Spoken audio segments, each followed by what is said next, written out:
change your heart, change your life, change the planet. Hey everybody, it's Tim Van Orden coming to you from the summit of Mount Anthony in Bennington, Vermont.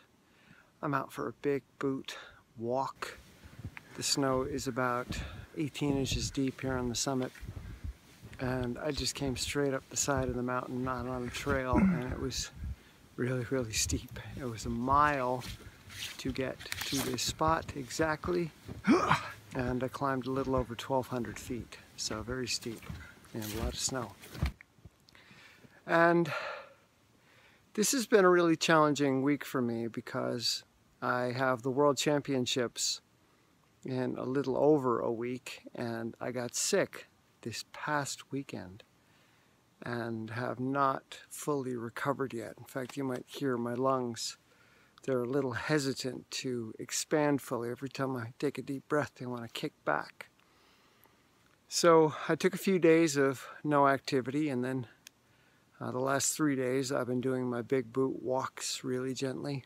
It's hard work on my legs, but not so hard cardiovascularly. And it's been a challenge to remain gentle with myself and with my goals as I go through this. So what I want to talk about is dealing with disappointment and expectation, and how we can get ourselves into trouble, or we do get ourselves into trouble, when we expect a certain result, especially if we've done the work to get the result. Life is complex, and things are going to come out of nowhere. We're going to be blindsided.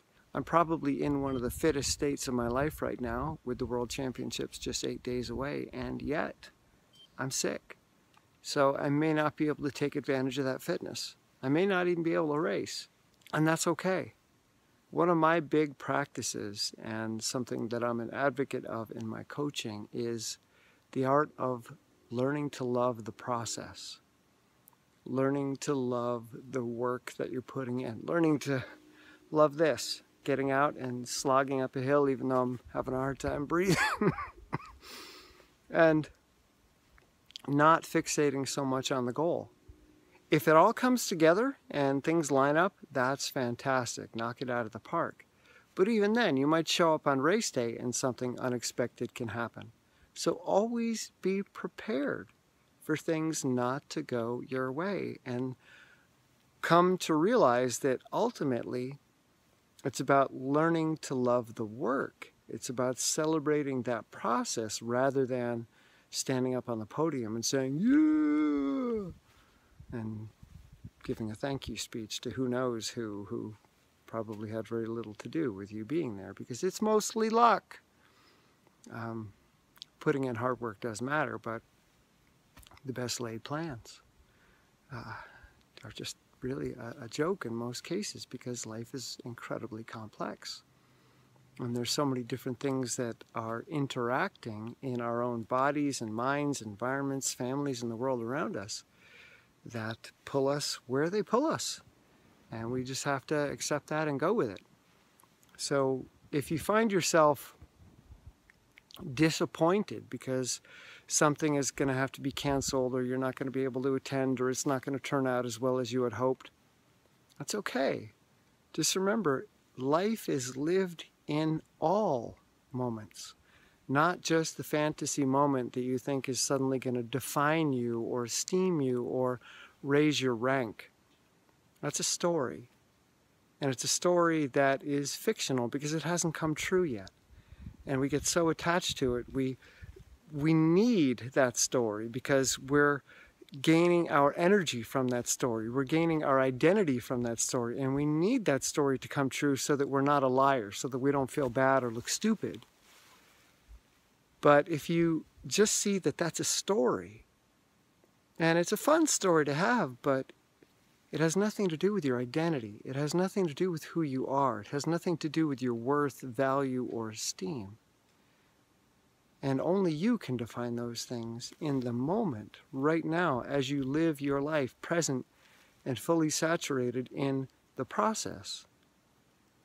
If I go to the Worlds, great.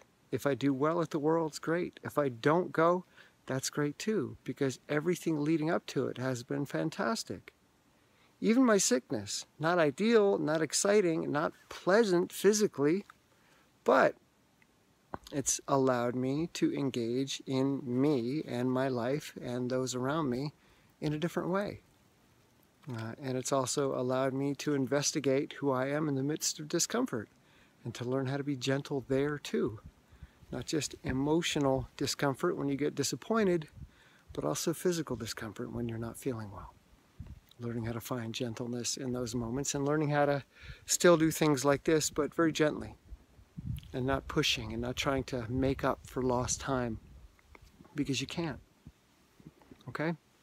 So I'm going to wander down the mountain now, and we'll see what happens. But either way, I'm okay. I'm not disappointed, because this moment matters just as much as what happens next weekend.